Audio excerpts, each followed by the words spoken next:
Well, hey, today on the show, we have my good friend on the pastoral team here at my church, Grace City Church in Lakeland, Florida. Come on, we have the one and only Ryon Flanagan.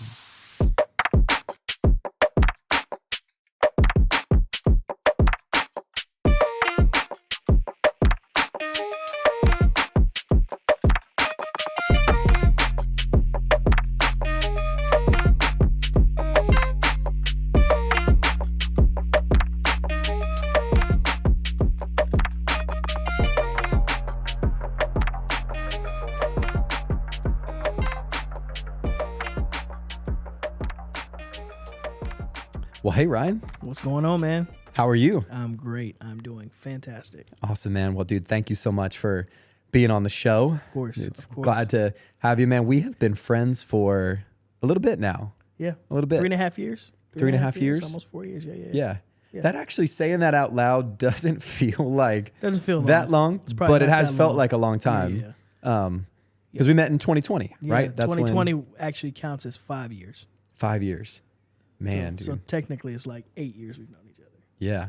That's why. And something that I love about like our friendship is, dude, obviously like you're such a great dude, you and your family, like our kids love each other, all of that. But I love like our conversations around music. Yeah. Because I feel like you get me that I don't know that much about, like, especially now being a dad of two, like I don't know that much about what's going on in music right now. Yeah, for sure. But we're kind of both stuck in the same year. I'm too right? old to know as much as I do about music. How do you do it? How do you keep up? It's a coping skill. I have to listen to music to stay sane. No, I've always been fascinated, not just with like music, but like the culture behind it too. So like, and I'm what people would say, like I'm heavy into everything. So like if I'm like into rock that week, I'm like paying attention to like, oh, when this band started, or who this person is, or when are they going on tour? You know, like that's just me. Like I'll immerse myself into something so deep. So for sure, yeah, dude. I feel the same way. I've never been like, oh, this is my only genre of music, or weird. like some people are like, oh, I hate people who do that's weird. I hate country. I hate this, whatever. It's too much. Growing up, my dad was like into like really into like three things. And of course, like when you're growing up, your mom or dad or whoever like you're closest with, like that's who influences your music, right? Yeah. At least I feel like. But my dad was super into like old school like punk music. Ooh. Which is really random. Like if you met my dad today, you would not expect that this is what he was into. But he was into really old punk music, like Dead Kennedys, like Suicidal Tendencies, like Bad Brains, like stuff like that. All t-shirts at all t-shirts at. And now it's starting even to be at Target. Yeah. Now it's starting to kind of move over to Target a little bit. Those are t-shirts. Yeah. but he was into punk music, reggae, and then like really old stand-up comedy, like old Steve Martin and like Adam Sandler. So that's what I grew up listening to. Yeah. So I feel like I had a pretty wide variety. Yeah, that's great. Yeah. My dad was into, I don't know what my dad was into. And I'm going to, I'll say this. My dad played the trumpet. He was a jazz musician as well. Loved jazz music. I do know he liked jazz. I don't know what other music he likes though, because he like shielded that side of himself from me. So it was always churchy music. Gotcha. You know what I'm saying? So I never really fully got to see like what he was into musically. But like for me, I just knew I loved everything. Everything was dope. Dude, yeah. I mean, I think the thing for me, dude, like we've talked about this so much. I feel like ever since having kids, I am just kind of stuck in the music that I listened to before kids. And it's not like their fault. It's just weird too, because like, remember like when your parents would play music and they were like, this is old school. Yeah. You know what I'm saying? And then like, but it was just music for them that they grew up on. And it's so weird for me to tell my kids that Justin Timberlake is old school. Yeah. It's weird. It's like, well, what do they see him as? They see him as old, or is he kind of back? They know him as the guy from Trolls. That's crazy. it. That's how they know him. They don't know him from anything else. They don't really. My kids don't even really listen to Justin Bieber that much. Yeah. Do you know what I'm saying? Like Justin Bieber's kind of old for them. Dude, I remember being a kid, and I don't know what these things are called, but they were like really tiny music players, and you would buy. It's a tiny little square, and you'd you'd only get one song. And I'm almost positive like the little thing had like one headphone. That's I don't know crazy. but that was like the first time I think Never I had. seen that. I think that was the first time. I think they sold it at Target or something like that. I got to look that You up guys later. had a Target back in the day? Yeah. I had Hills. I have no idea what that is. Hills. We had Kmart. Hit Clips. Hit Clips. You had a Hit Clip. Yes, I had a Hit Clip because they were like, dude, they were tiny, and you would spend like. Looking back on it now, You never had a. It you, was. You didn't have a. You didn't have a Kmart or Ames. I had a Kmart. Yeah, we had Kmart. We had a Kmart. So obviously, we're talking about you grew up in Northeast Ohio. Yeah, I grew up in South Georgia. That's true. So a little bit different stores Piggly there. Wiggly. I did have Piggly Wiggly, dude. Piggly And Wiggly. Piggly Wiggly is the bomb. Weird. I would weird name. love to have a Piggly What is Wiggly it? in town What's now. in Piggly Wiggly?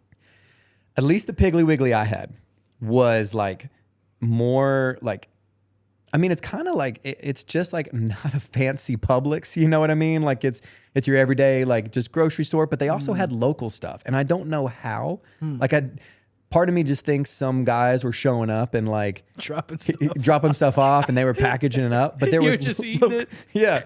Here, we had some left over from harvest this year. Yeah. Y'all go. You want to hear a fun Piggly Wiggly story real quick? Yes, anything with Piggly Wiggly makes me So this would happy. be a cool character to keep bringing back, but I have he's no longer with us, unfortunately, but Uncle Jerry, he was a wild character, dude. He was my dad's uncle. So but we just called him Uncle Jerry. Gotcha. He did crazy stuff. Some of it probably shouldn't talk about on the podcast, but there's one time where he went into the Piggly Wiggly and the whole goal at that point was like, I'm going to step on a nail and I'm going to accuse Piggly Wiggly of leaving a nail out and sue them. And this was going to be like a big break. your Like I'm going to uncle get some money your from uncle was Piggly black. Wiggly.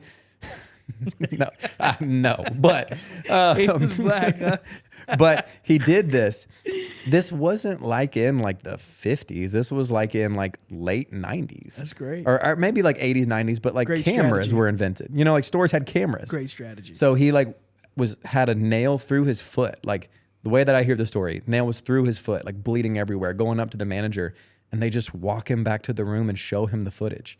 So he just has to like leave the Piggly Wiggly, How sad. nail in his foot, bloody foot. Did he get Bruh. it out? I don't really know. I don't know. There's a lot of like Uncle Jerry stories that probably just ended where they needed to end. Poor Uncle you Jerry. know, poor Uncle Jerry. R.I.P. My guy. But music. Let's talk a little bit more. I like about music. that. Yeah, music. dude. I know Speaking we're. of Uncle Jerry, let's talk Uncle Luke. No, I'm just kidding. Oh, jeez. Just kidding. Dude, I do love like what made me realize is like I'm just not up to date with music lately. Sure. Is when you and I were talking a couple weeks ago, and obviously, big thing that's been going on lately is like the Kendrick and Drake. I feel like that's kind of over actually. It's like I feel over. like Drake's It's kind of just over. like given up. Maybe I don't know. I hope so. I also I don't hope know. so for him. It's But not looking good. that was like the big thing. But the first time I realized that was going on, Yeah. I opened up Spotify Yeah. because like I finally had like 2 minutes alone in the car by myself. Sure. And I saw that Kendrick, who I've loved for years, Yep. dropped a new track. Yep. And I listened to it. It's Euphoria. Yep. I had zero idea going into that it was about anybody. so I just listened to it, and then I'm listening to the words, and I'm like, oh, this is about someone. This is about Yeah. a person. Yes. Very specific. Yeah, It's it about got Drake, very yeah. specific. Very Yeah. quickly. Yeah. It was that was an interesting battle. I think but I think, man, in rap music, that is like part of the culture. Mm-hmm. And I think what was so jarring probably to everybody else is that everybody's been friends for so long. That's in everything. Yeah. You know, like if you even look at like sports culture now, that's everybody's thing. Like, oh, we're all boys, we're all friends. Yeah. And it's like, no, we're not all friends. No, I really don't rock with you like that. Yeah, you're right. You Yeah. know, and like, you know, I think it was jarring for people because they've never seen that. They're like, oh man, Mm-hmm. like I thought everybody was cool with everybody. It's like, no, sometimes you don't like people and that's okay. Yeah. And then I was okay with it. I'm okay with that. Dude, you're right. Actually, like I can't think of not that one that's like big enough that comes to my mind in the last 20 years or so. Yeah. Like we've talked about this, and the very obvious one is like Biggie Tupac Yep, was of like the course. big one. Yep. But beyond that, I mean, I guess Jay-Z and Nas, like that's another one. But they squashed it. They like shake hands and like have songs together now. Yeah. But I don't even feel like that was as big as what's going on now. No, I don't either. Or just as public, I guess, maybe. Social media has really helped steam that a lot too. True. Because like, where before you had to like wait to hear a song on radio. Or wait till like your favorite DJ dropped it on a mixtape. Mm-hmm. Now it's uploaded to YouTube or uploaded to Instagram or wherever it's uploaded to, and you can hear it in like seconds. You know what I'm saying? That's true. Yeah. So now you have like the masses like enjoying things happening in real time. You know what I'm saying? It's like, oh shoot, this is like real. Like, dang. Yeah, that's true. That's true. So it was definitely, I think. I mean, I'll say this: I don't like how vicious things got. That is what sets it apart. I feel like. Yeah, I don't like how vicious things are like seem to get a little bit, but I will say, I do like the idea around competition. Yeah. I don't think there's anything wrong with like sparring. Yeah. Obviously, this was more than just sparring. This was like, hey, I really don't like you as a person. But I think like all in all, for the rapping sport, if you will, sparring and trading jabs, that's what they used to do back in the day. Like, it's like, yo, I'm better than you, and I'm going to prove it. Yeah. Well, dude, I do think, and I think you probably know maybe a little bit more about like some of this like culture and history than I do. But like, I do think what's so unique about like rap culture, like the hip hop culture, is like there are things like that just don't translate to other genres of music. Not necessarily making it better or whatever, but like... Well, there is, but it's done differently. Sure. Do you know what I'm saying? Yeah. Like, when you think about Taylor Swift and all her subtle jabs at whomever she was dating at one point. Yeah. She does that, and then, whoever she was dating, John Mayer, whether that be Harry Styles or whoever, comes out with a song... It kind of references the relationship. Everybody does it. You know what I'm saying? The back and forth. It's just like in rap, it's blatant because I'm dropping F-bombs and I'm saying your name. And I'm talking about your mom. It's a little more like... It's more direct. It's more flagrant. Yeah. It's really tough. Yeah. It's not like... Because, dude, I genuinely, not just trying to sound like, I'm a dude, whatever, but like... I generally don't really listen to Taylor Swift all that much, but I obviously know of Taylor Swift and I know her music. Until this last joint. Yeah? Bro, man, I hated that girl. No, not as a person, but I just didn't like her music that much. Yeah. This last album though, man. Dude. Maybe I'm missing out. It's good. Maybe I am. I promise you, like if it was trash and it was like, regular Taylor Swift stuff. Yeah. She really like got busy on it. I think, personally. But what she does, that's what I was getting at too, is like what she does is like, from what I understand, is she might be talking about somebody, but she'll use a different name, right? Sure. Or she'll like, it's very hidden. Whereas like Kendrick was saying Drake, like he was saying his name. Yeah. He said his whole family's name in that one song. Absolutely. But like the whole song was named after his last name. Yes. Meet the Greats. But that is getting to like something else too. Like that's something I love about hip hop music, but I also love, and we've talked about this before, like I feel like a lot of hip hop music, which is maybe different than a lot of other genres. Maybe I'm just thinking of it differently, but different than other genres is like, it can be very geographical, 100%. Like, again, like I grew up in South Georgia. Right. I remember exactly where I was. 2 songs. I remember exactly where I was the first time that I heard Young Jocks, like It's Going Down. Right. I know exactly where I was. But then even before that, I remember being in my neighborhood at my friend's house. We were playing GameCube, and he puts in a CD, and it's Speaker Box. And it's... No, actually, sorry, moving back. It's not that. It's AT-Aliens. And we listened to... I think we listened to AT-Aliens. Like, throw your hands in the air. Like bro, that, Bro, and I remember classic. listening to that and being like, I love this. Yes. Yeah. Andre 3000. Andre 3 Stacks the best. But I will say this. But saying that, like, all the like artists that I loved growing up that were like in that genre are all from Atlanta. Like that was just because that's what I knew. And that is something that could happen. But like, so for me, my story's a little different because my dad wasn't listening to rap. Like my dad's favorite, I do know this about my dad. His favorite singer was like Luther Vandross. You know what I'm saying? So like, I have no idea. Yeah, when you look that up, people are like, man, I mean, Luther Vandross is dope, but like just he wasn't listening to rap like that. But my parents weren't together. Yeah. So when I would go to my mom's on the weekend, her boyfriend would listen to like straight West Coast, like hardcore rap. So I'm listening to like Sibo, Brother Lynch Hung. Like I'm listening to like names that people probably don't even know. You know, Killer Tay. Like I'm listening to like real street West Coast rap. Like hardcore, like saying some crazy stuff. Too Short. I'm listening to all of this stuff. E40. But I'm living in Ohio. But Ohio has a sound which is interesting because like a lot of people don't like know like a lot of artists from Ohio, but there is some dope artists. Yeah, who's one? Who's like one from Ohio? Kid Cudi is Ohio. Oh, okay. That's Cleveland. Bone Thugs and Harmony. Yes. From Ohio, which if you listen to a lot of the flow cadence now, is where a lot of them people, I believe, got that cadence from. Because like if you listen to like just how they were, you can listen to any song, but oh, that sounds like the Migos, or that sounds like this, or that sounds like that. And I'm not saying like they completely copied it, but I definitely inspired by that. We had some like dope musicians there. I mean, a lot of rock bands too, but like hip hop wise, and then like one guy who was like killer for us out of Cleveland was like Chip the Ripper. We love Chip the Ripper in Ohio. Like just our guy. So I mean, but definitely sounds are more like regional. So like then when you get to like New York, you know, everybody's listening to Wu-Tang and back in like when I was coming up, Jay-Z, Nas, you know what I'm saying? All those guys.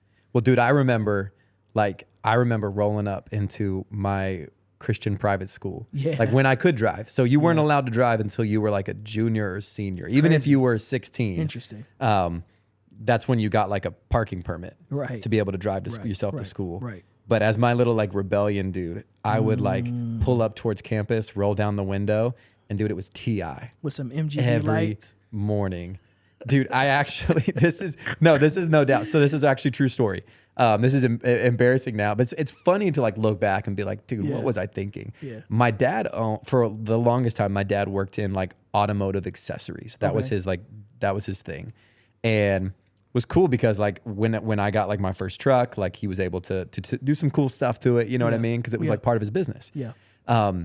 I wanted underglow so bad. Dude, because Fast and the Furious movies were out. Wait, you could have underglow in your car in the South. Yeah. Yeah, back in Ohio, you can't do nothing. Really? They don't let you do anything to your car, bro. It's like legally? Like legally, you're not allowed to do nothing. Yeah, dude. I think that in Alabama, Georgia, the laws are a lot looser on that kind of stuff. Florida too, man. I think the only thing is, which I probably did accidentally sometimes, is you can't flash blue and red, obviously, you know? Oh, yeah, for sure. But yeah, dude, anyways, in the morning, I would like pull up into that like Christian private school, blast some T.I. or Jeezy. What was your go-to T.I. song? T.I. song? Honestly, dude, just because it had probably just came out at that time was like, yeah, that's a good. I know this is kind of just like the basic song, but like whatever you like. Yeah, like of course. That was out at that time. Yeah. You can have whatever you. Yeah. Fire. That was out, dude. Fire. Dude, so yeah, you went to private Christian school too, didn't you? Yeah. So I had like, so like my elementary life was Christian school, and then middle school through about 10th grade, I went to regular public school. Yeah. Didn't do well. Didn't do well. Got into a fight. Got kicked out of my school. Parents were like, you cannot go back to public school. You are losing your mind. Yeah. And fair assessment. Sure. Yeah. And so went to, a private school like my junior and senior year. And I gotta say, man, I'm kind of glad I did get that experience in my high school, because I probably, who knows what I'd be doing right now. Yeah. Like there was some there are some good things that were implanted in me in those last 2 years of high school that I think I probably. So it helped you overall. It helped me overall, That's but good. there's some weird culture stuff about Christian school, man, that is just 100%. I remember when I went to Christian school as a kid, I used to walk with my like my feet pointed out this way. Mm-hmm. You know, like a normal person, you know? Yeah. and this is real, man. One of my teachers came and was like, you need to walk with your toes pointed straight. You look lazy. Whoa. I was like, okay. Why do they care? Yeah, so interesting. Yeah. It's more interesting that a black or a white woman told a black kid that. Was like, sure. Hey, you look Yeah. like, They're a little something I look there. lazy? Like, what if that's just how I walk? I don't think I'm lazy because I walk with my. So anyway, but it like, now I walk with my toes straight. You know what I'm saying? So there was some weird stuff happening at Christian school. I remember pledge allegiance to the Bible and to the Christian flag. Do you remember that? Dude, yes, I do. I remember pledging allegiance to the Christian flag. I cannot. Right after the American flag. Yeah, that is so true. It was America first, Christian flag second. I cannot remember. A pledge allegiance to the Christian flag. And to the Savior for whose kingdom it stands. One Savior, crucified, risen, and coming again. Yeah. And I don't remember the rest. It's kind of like a Weird Al cover. You know what I mean? It's kind of just like we just changed up the words a little bit. Yeah. A little bit. I do remember that, dude. That's crazy. And we would all say it in unison. Mm-hmm. I remember we used to have to stand up like when a principal or somebody came in the classroom. That's interesting, dude. Yeah, like they would come in the room and we would have to stand up and say, "Good morning, Mr. So-and-so." And then he'd say, "How are you, class?" And we'd say, "Good and happy." Isn't that weird? Yeah. That's weird, man. So we didn't have to stand up. Strange. Two weird things that we had. So obviously, I'm sure you probably had this too. We had a dress code. Yes. It was like polos and khaki pants. On red, white, and blue. On Fridays. Oh, we were like a little bit more loose. So we just could choose. It had to be like appropriate. Wow. No cargos. No cargos. Because cargos were in right then. We had to wear them straight leg Dockers. Exactly. But yeah, on Fridays, we could wear either a school t-shirt or a Christian t-shirt. So if you had like the Carmen, if you had like the John Deere like John Deere shirt, but it's John 3:16, like you could wear that. Like the cheesy Christian t-shirts, you could wear those. Interesting. So the dress code was a part of it. Hair was like a big, like your hair length. I remember, dude, showing up the first day of freshman in high school. If you were black, you couldn't have braids. Yes. Yeah. If like for me, I didn't even have that long of hair, dude. I've never really had long hair in my life. Right, me either. I had like just like, you know, the bowl cut, that kind of thing. For sure. It touched my ear. Dude, my dad had to come pick me up at 9:30 in the morning. And I remember this so vividly. Like I had to go get a haircut before I could go back to school. And so like they just kind of quick like cut around my ears and sent me back to school so that they would let me stay.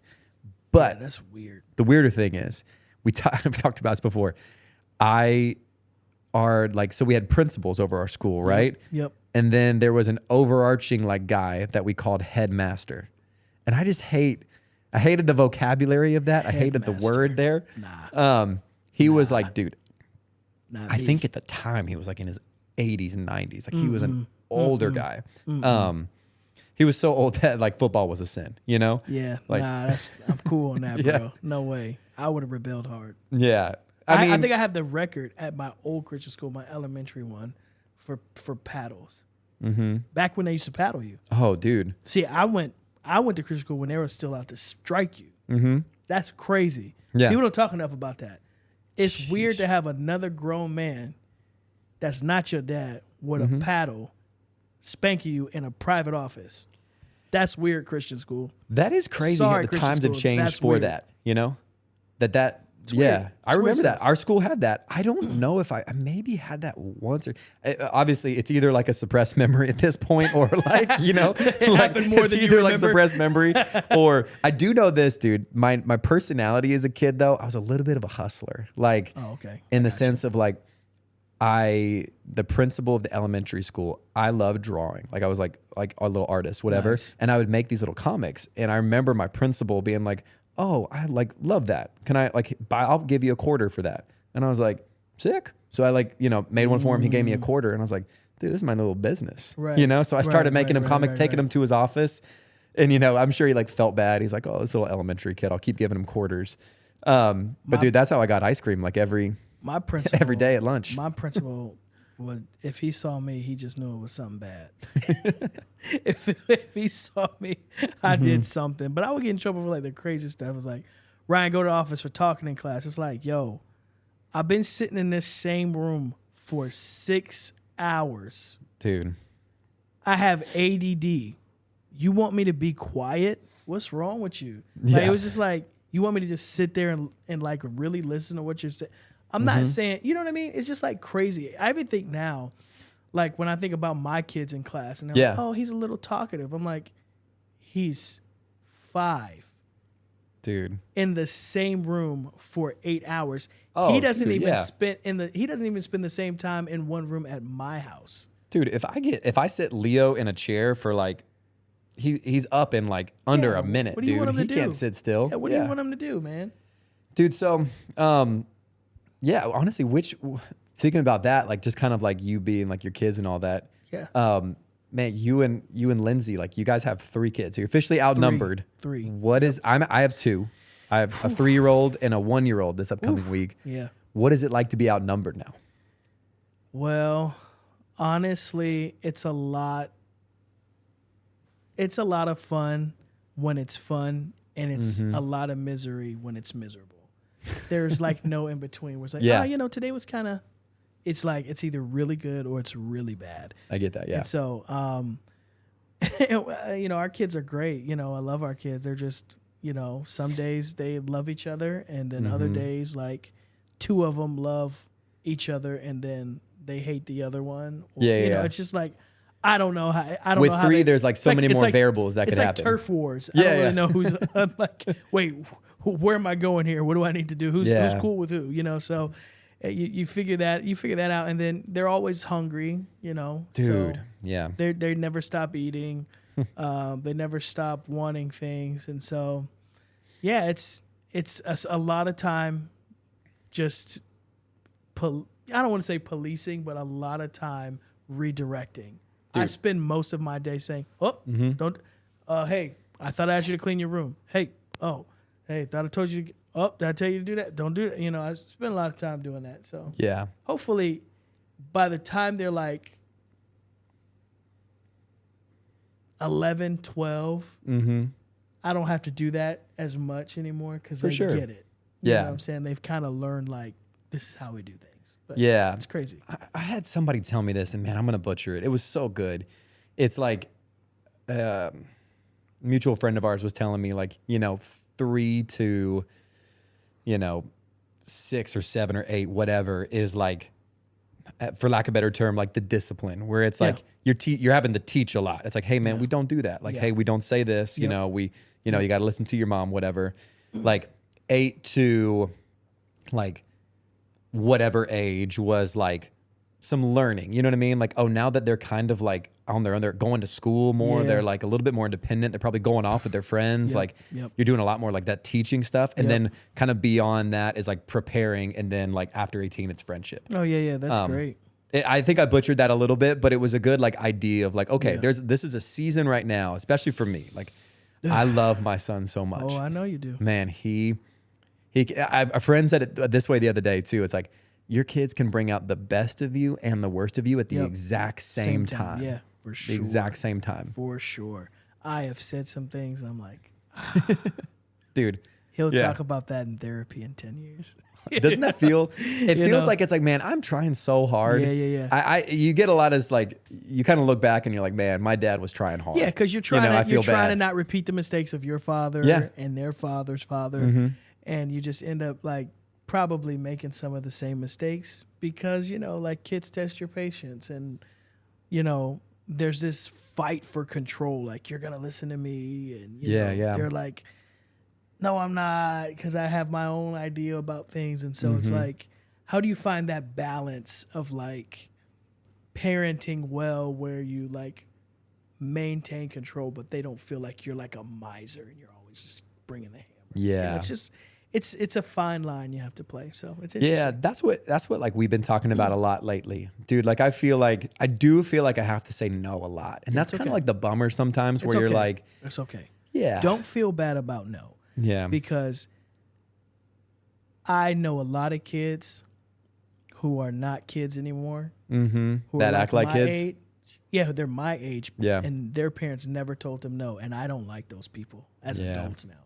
Yeah, that is a real thing that I worry about sometimes where it's like, man, I want you to have fun. I also want you to be like a really well functioning adult. Yeah. You know? Yeah, at some point, like, yeah, you gotta like make those decisions, right? You're like, hey, am I just raising you to stay a child, or am I raising you to be a good husband, a good leader, a good man in the community, like a good father? Like, yeah, I think I want that for you more than I want you to have this toy at Target right now. Totally. So I'm going to tell you no. Yeah. And you're going to suck it up, and you're going to hear no right now because someone else is going to tell you no. Yeah. And you're going to know how to handle that word. But if I don't tell you no now, you're like, I've always gotten what I want. It's like, well, it don't work like that in the real world. Everybody doesn't give you what you want. Yeah. And you got to learn how to deal with no and keep moving. Yeah. I don't know if I've ever asked you this question before, but how old... I know your kids were like born already, but how old were they when you, excuse me, like when you guys moved from Ohio down to Florida? Oh, yeah. So Paxton might have been 1. Yeah. Harlow wasn't born yet. Harlow was still in Lindsay's stomach. Journey was probably 3. Sheesh. Yeah. What was that? Do you feel like they remember that at all? I don't know. It's tough to know what a kid remembers because there's some things about my life that I probably shouldn't remember at 36, but I do. Yeah, because they were traumatic for me. So I think it's all about how a kid views a situation. I think if they view it as more traumatic, they'll probably hold on to the memory. Yeah. But if it's something that they're like, oh yeah, that we moved that one time, then yeah. Yeah, because obviously, like you guys lived in Ohio for how many years? Like. Most of your I lived life, there for right? about 30 years. Yeah. Okay. So most of your life you lived in Ohio. Yeah. Florida for the last like 4 or 5. Yeah. I lived in Georgia for a lot of my life. Yeah. My wife and I moved to Pennsylvania for a couple years. So we were like kind of both up there in the Northeast for a little bit. Yeah. Leo was 2 or 2, maybe like 2 years old when we moved back. Yeah. There's few moments where he talks about Pennsylvania and I'm curious, like, do you really remember? Or right. Like he remembers the snow. That is actually something. Like he definitely remembers the snow. Snow is jarring. It's hard to forget. When you live in Florida. Yeah. It's like, oh my gosh, there was this white stuff falling from the sky. It was freezing. My kids, like Journey's old enough to remember Ohio. I don't think Paxton is. Paxton's not old enough at all to remember anything about Ohio, anything happening. And then Harlow was born here, so she knows nothing. But yeah. Journey kind of remembers, and it's funny because sometimes, because we've been back to Ohio, sometimes they're like, I miss Ohio. And I'm like, what do you miss about it? You know what I'm saying? Yeah. I'm like trying to figure it out, but they're like, you'll say that or he'll say that? He'll say that. He'll say, like, I miss Ohio. Like, I miss, and I think sometimes, like, you can romanticize a place, but also, too, like, people and experiences there, you don't have the same people and experiences here. And so, there is a little bit of like longing, like, oh man, I wonder what's going on with so-and-so, or boy, I really miss that old pizza spot. Yeah. Because there's a pizza spot in Columbus. I don't even know if I'm allowed to do this on a podcast or whatever, but Dewey's shout them out. Pizza, freaking Dewey's Someday pizza. they'll hear this. Oh my gosh, it's so good. Get the Ryan's Inferno. It is the best. It's so good. Dude, yeah. I get what you're saying though, because we lived in PA, Pennsylvania, for probably about like 2 years ish. So it was pretty quick, but I will say there's so much because obviously we were in Florida before, moved up there for a few years, moved back. Like that is huge. I'd love to hear your perspective on just like the differences between like Ohio to Florida, because I noticed, dude, the biggest thing was leaving Florida and going to Pennsylvania. Obviously winter is like a given. Like that's huge. Clear. It's so different. But like, I think people underestimate how like impactful seeing a mountain next to you is. Like how flat Florida is versus like where we lived. I saw the Appalachian Trail from my window and it's like, dude, it feels like you're in a whole different country. Well, even like in Ohio, we didn't have mountains, but like we had like there's some hills, it's not below Sure, sea level, and so like being in a very flat place is, and below sea level is also it's very strange. Yeah. And I think more noticeable than like weather or terrain is the people. People are different. Yes. In some of the best ways possible, and in some of like, in my personal opinion, some of the worst ways possible. Like what I got here, people move so slow.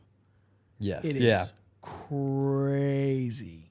There's definitely like everybody's leisure and relaxed. Yeah, and I wonder if some of that's like, obviously I would bet that the median age of Florida is a lot higher than like those states up there. You go to the grocery store, Yeah. like in Ohio, and they're like ringing you out, and they're like, giving you your price, you got the money, bam. Yeah. Here, they're like, how's your day going? Yeah. Full conversations. Beep. Also, does your kid want a sticker? Beep. I'm like, come on, lady. We got to get this moving. You're moving very slow. I have somewhere to be, but that's like the northern part of me coming out. And so I will say I have learned to relax a little bit. Yeah. To where I feel I'm like, let's. Well, dude, yeah. Like I remember we would down. shop at the Giant, which I don't know if you know what that is, but that's a grocery store up in Pennsylvania. Giant Eagle? Giant. Just Giant. I think there's another brand that they have, but Giant's the one that I know. Yeah. But big differences there from like Publix, what we have down here. There are no baggers. Like nobody bags your groceries for you up there. Dog. Like, get your stuff. because that's supposed to speed you up a little bit. Yeah. It's like, hey, there is somebody behind you watching you. Yeah. Get your stuff, get it together, pay, and get out of here. What are you doing? That is true. So like, yeah, we're not here to mosey.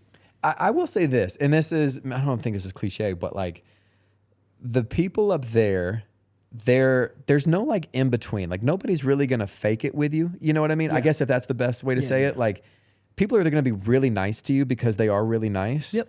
Or people are gonna be really rude to you because maybe they either are rude or they're just not having a good day. That's it. You know? Like That's it. you're not gonna get like a fake like in between. Yeah. There's not. Well, it's that blue collar living up there. You know Sure. what I'm saying? Yeah. They just left a steel mill all day or some kind of weird oil press wherever they've been working. Yeah.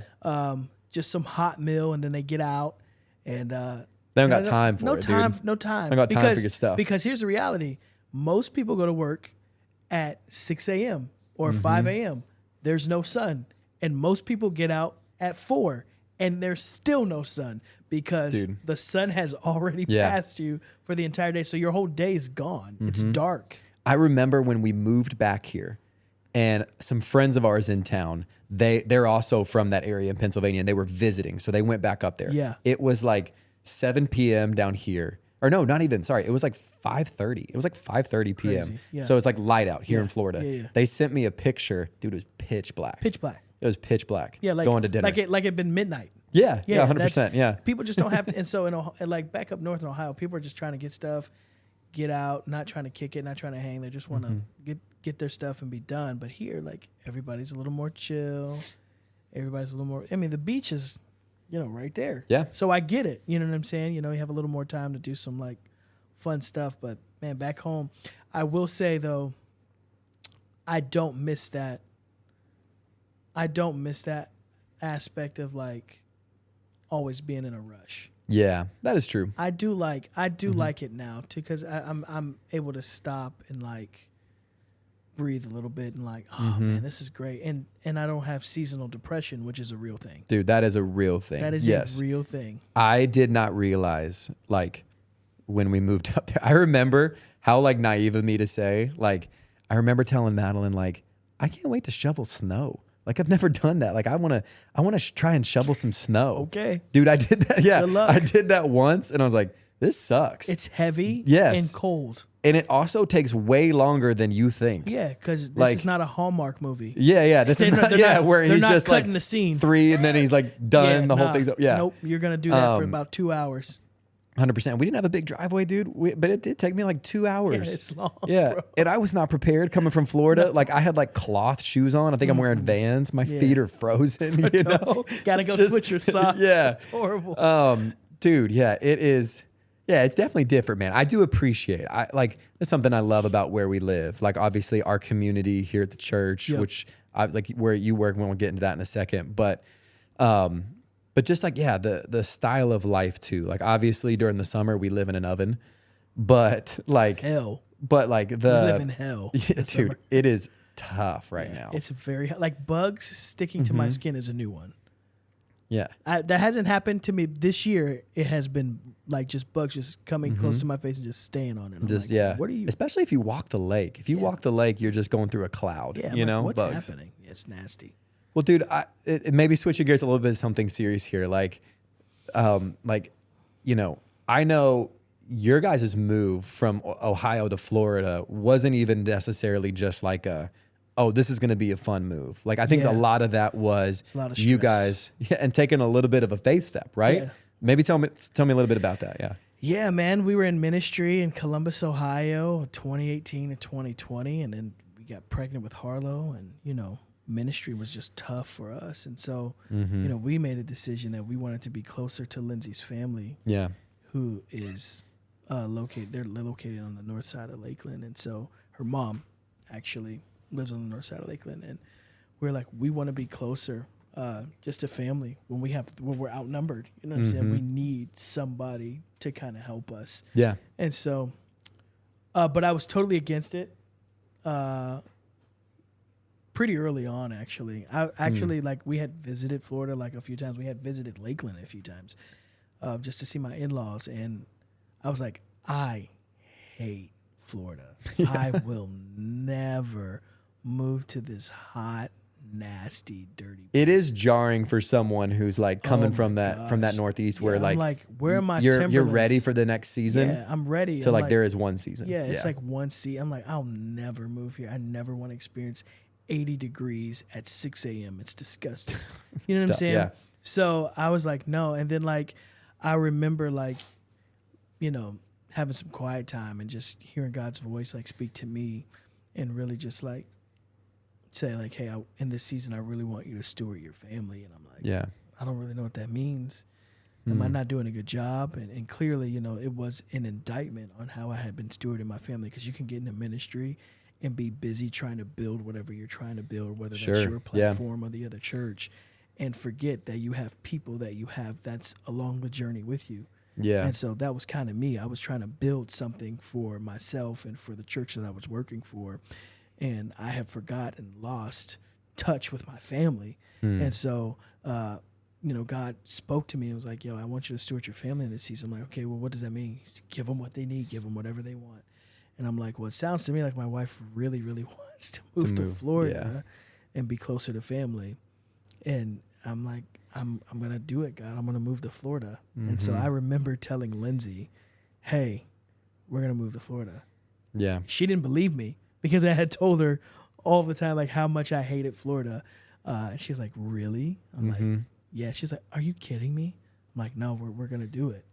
And so we packed up our kids. She flew, and I drove the U-Haul with our car on the back. Yeah. It's crazy.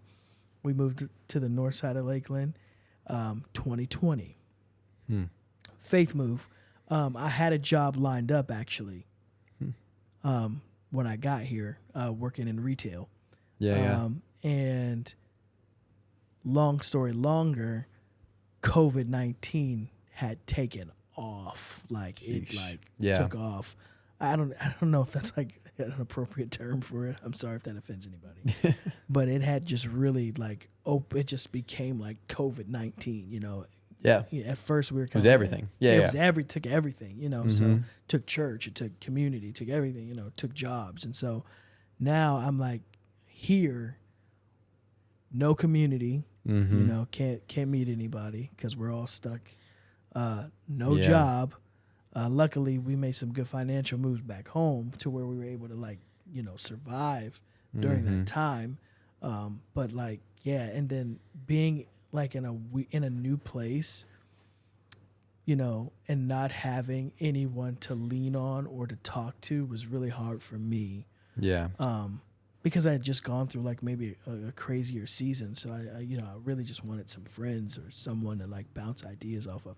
And I didn't have any of that. Mm-hmm. And so then, the next best thing you could do is just to try to find like camaraderie at work. But I had filled out like over 80 applications. It's crazy. And nothing.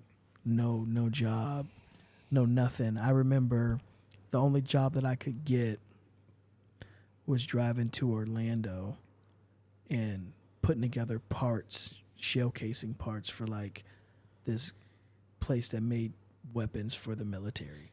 And I was making $14 an hour. Do you know what I'm saying? And I'm like having a new baby. Sheesh. Yeah. Got 2 kids at home and just, really struggling. And to make matters even worse is like I had like given up hope on Florida. I'm here giving up hope. So I'm, calling back home, reaching back out, and I got 2 really good jobs. Yeah. Back home. 2 really, really solid jobs. And my wife was like, we can't move.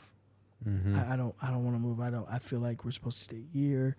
And I'm like, this isn't going to take care of our family. I know like you want to be here, but like the interesting spot that I'm in as provider is I'm not able to do that. Yeah, you feel and that so pressure. I feel the pressure to keep everybody in this family alive, including myself. And so we're not able to do that here. Yeah. So what do you want me to do? And I'm like, I'm filling out job applications. At some point, you're filling out job applications, and you're not getting any callback. Your wife's like, are you really filling out job applications? I'm like, yes, I'm really doing this, and I'm really getting rejected on all of these. And so fast forward a little bit, got a job working at a warehouse at nights, doing a graveyard shift. I remember that. Yeah. Because we knew each other at that point. Yeah, this is when you and I had met. We were running a city group together, Bible study. Yes, we were. It was great. Love that Bible study. Yeah. Miss those days. And I remember, having to go to work like around 6 or 7 p.m. In the evening, leaving my family and my wife and my kids in a strange place that I didn't really know that well, and working until 7 a.m. the next morning.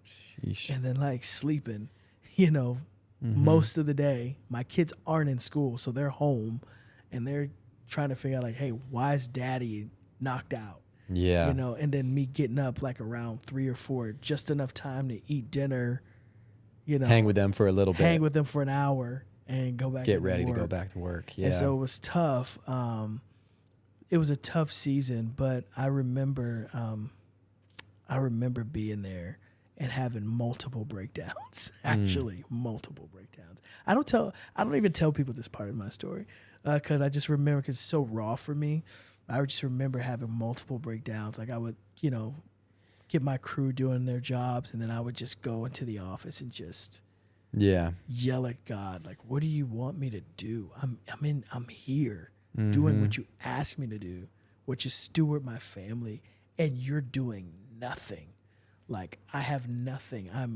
We're broke. I don't have any friends. I don't have nothing here. Like you get to a point where you're like, God, I don't even care what you say anymore. I'm about to disobey just for my own comfort. Yeah. You know what I mean? Yeah. You're just like, I'm going to disobey you because, like, at least I know in disobedience, I'm making myself feel good. Yeah. The things that I need. Yeah. There's a part of you that I imagine has to be like, man, God, I trusted you. And you betrayed my trust. And you let me down. Now I'm going to take over. Yeah, because you don't know. Clearly, because you don't know the timing. You don't know what you're doing. You don't know the time frame. Yeah, you have no idea what's happening. And in those moments, it's easier to make situations in your mind bigger than what they are. 100%. Because most of the time, the vantage point that you have on the storm happening outside of you is shaped by the storm happening in you. So, like, you're looking at the storm outside like, this is crazy, but really, it's what's happening in here that's shaping how you're viewing what's happening out here. And so I'm struggling and I'm mad at God. I'm on a tow mower moving stuff, Yeah. moving crates on a tow mower. I had to learn how to do that. I have weird skills now. Yeah. But I know Tow mower skills. Yeah, bro, I can rock one of those things, bro. Yeah, you might use it someday. Someone Yeah. puts one At in the front of me church. right now. Yeah. I'm doing that sucker. In fact, like when we build a new church, I want to be on a tow mower. But I'm on a tow mower, and I remember I'm like, God, what is the purpose of this? Like, are you trying to teach? Am I being? Then the first thing you go to is like, God, are you punishing me? Yeah. What have I done? And then, I remember God saying, like, your job here is your job everywhere. Yeah. Which is to worship me. That's good, man. Your job here is to do the same thing that you do if you were a pastor, if you're not a pastor, if you work at a funeral home, or if you're a doctor, or if you work at Chick-fil-A. Your job is to worship me always. That is what you're here for. That's what you're created to do. And I had to shift my perspective. And when I started shifting my perspective, that's when things started changing. That's when doors started opening. And so, long story longer, Pastor Andrew called me one day and was like, yo, got an opportunity for you. And I came on to Grace City as the operations director. And that was led us to here today. It's incredible, man. Yeah. Like, I love like being your friend, like, and having had the opportunity to watch that story. What is crazy for me, and I feel like a lot of people would say the same thing, is like, and I don't know like maybe how you'll take this too, but like I always thought, man, Ryan's one of the most joyful dudes I know. Yeah. Like, Ryan is so happy. Thank you. Even doing what he's doing. Because I knew, like, I mean, I think for most people, I'm sure there are some people out there maybe listening to this, like, you enjoy the night shift, But I think for a lot of people, especially if you have a family, it's not necessarily the ideal situation. No, it's not. Like, you would rather be working that day shift. Yeah, you'd rather be doing what you'd rather be doing. Yeah, exactly. You'd rather be working during the day, hanging out with your family at the appropriate hours and going to bed, like, with your wife. Yep. So, dude, I'm just curious, man. And, how did you keep that? Obviously, there was stuff going on behind the scenes, but like, how did you keep that joy? Do you even feel like you had joy at that time, or? My wife always says this to me. She's like, you used to be a lot funner when you were younger. Yeah. Used to smile a lot more. And I think sometimes if you're not careful, you can let the world affect your joy. You can let circumstances affect your joy, and you kind of lose that smile a little bit. I remember I always smiled when I was a kid. And I just, something about like going through something for me, it could either produce the best or produce the worst, right? That's just, I'm not like a gray area kind of guy. Like, Ryan's kind of like in between. I'm just really high or really low. Like, that's just how it goes for me. And so in that season, I think I was like, I know that I'm falling apart, but there are people who I'm leading who can't know that. And so I can't let my wife see me falling apart. That's true. Yeah. I can't let my kids see me falling apart. Now, am I saying you can't have emotions and can't express yourself and have like down days? Yeah, you can have those. But for me, I was like, I have to lead from a place of pure joy and telling the troops, everything is going to be all right. We're going to get through this. Because if I don't say it and I don't believe that, they're not going to believe that. Yeah. That's true. So I have to lead by example in those moments. So in those moments, I was like, I have to choose to lead my face. And that's honestly, for me, that's the hardest place for me to lead. Yeah. Is my face. Like, if something makes me mad or pisses me off, my go-to is not a smile. 100%. Like, I'm like a little bit annoyed. And so I have to I was like, you got to lead your emotions in this moment. And I think that was like just a moment of maturation for me, just kind of trying to grow up a little bit and seeing like, there's people who have some things going on that are a lot worse. You have a roof over your head. You have family here. True. Nobody's going to bed hungry. Nobody's starving. Things aren't getting shut off. You might not have everything that you want, but you have everything that you need, and I'm taking care of you. I need to recognize that, shift my perspective, and that's how I got through it. And then being at church is the joy of my life. Like, being able to go serve at church is like a joy to me. I'll serve any day of the week because I don't know, it produces something in me that 100%. I can't even like, you know, really describe. So yeah, I mean, and that was like a huge thing for us even too. Like I will say this, I don't think you need to like, I think you can, like, it does take a little bit of work to find community. And I think that the easiest way to do so, at least from my perspective in life, is in the local church. Yep. Like finding a good church. And obviously we had like our church before we moved away and then came back. Yep. That was something, dude, for me. There was like a year or more where I was like, just be honest, going through a lot of depression, anxiety, just from different life circumstances and all that. And I remember feeling that same way. It's like, man, I have a wife at home. I have a 1-year-old who's looking at me like, you know, he's watching every move that I make. I can't like, you know, I can't like just be moping around. And I know there's a reality, and I'm not trying to belittle like obviously like mental health and all that kind of stuff too.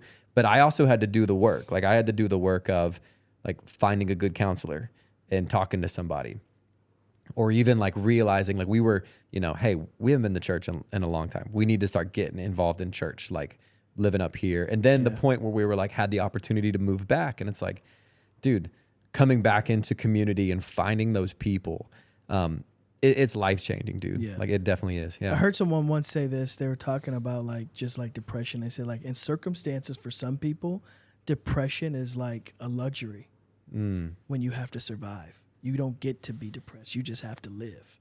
Yeah. Do you know what I'm saying? Yeah, I know what you're saying. You don't have time to sit around and think about it. This is just what you have to do. You just got to get up and do it. And so there was a part of us where I was like, I don't even have time to explore that emotion for real because I'm in survival mode. And so it was like it's a luxury I can't afford today. Yeah. I just got to get up, put the smile on, and go hard. That's it. Jeez. Well, man, I will say this about you. I think that like what I love of like knowing your story and knowing from that and like being on the other side of it is the way in which you handled yourself in like tough situations, man. That is rough. Like I can't imagine going, you know, a week or two only seeing my kids like maybe an hour a day or 2 hours a day. And you doing that for an extended period of time, staying joyful, staying committed to like serving your church, your friends, your family. Dude, obviously it just speaks to the like character of who you are, the man of God that you are. Thank you. And it shows, obviously, it's like, it's a no-brainer that you are a pastor, you know, like a pastor at our church and someone I really respect and admire, man. And so with 1 more minute left, what is something you maybe want to share with some people before we head out? Yeah, I would say like no matter, you know, how tough life can get or what it can throw at you, you're a lot more resilient than you think you are. Mm-hmm. And you have a lot more inner strength than you think you do. I think a lot of times people say, I could never do that. And it's like, well, you've never done it. So you don't know if you could never do it. So just like when life throws something at you, understand that like God's got you 100%. Yes. He's not going to leave you. He's not going to forsake you. And you're a lot tougher than you think you are. You can take a lot more than you think you can. I have a son, my middle son, Paxton. Sometimes he gets into this space where he'll try something new that he's never done before. And before he gets any kind of like practice at it, he's given up already. Like, I can't do this. I'm no good at it. And I'm like, of course you're not good. This is your first time, but there's another time after that. And, I'm like, if you don't give up in the middle, I think God will see you through to the end. You know what I'm saying? Good. Just keep going. Don't stop. Keep pushing. You know, you've got a lot of strength and God will see through the other side. So I love that, man. Yeah. Well, dude, thank you for being on. Of course. Thanks for having me. Appreciate it.